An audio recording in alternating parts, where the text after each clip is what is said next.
بسم الله الرحمن الرحيم قل إنما أنا بشر مثلكم يوحى إلي أنما إلهكم إله واحد فمن كان يرجو لقاء ربه فليعمل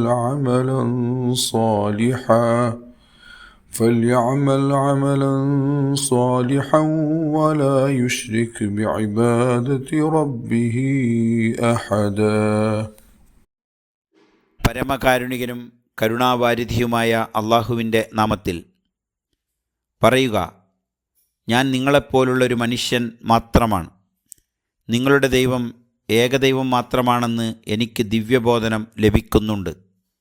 അതിനാൽ ആരെങ്കിലും തൻ്റെ നാഥനുമായി കണ്ടുമുട്ടണമെന്ന് ആഗ്രഹിക്കുന്നുവെങ്കിൽ അവൻ സൽക്കർമ്മങ്ങൾ ചെയ്തു കൊള്ളട്ടെ. തൻ്റെ നാഥനെ വഴിപ്പെടുന്ന കാര്യത്തിൽ ആരെയും പങ്കുചേർക്കാതിരിക്കട്ടെ. സൂറത്തുൽ കഹ്ഫ് ആയത്ത് നമ്പർ 110.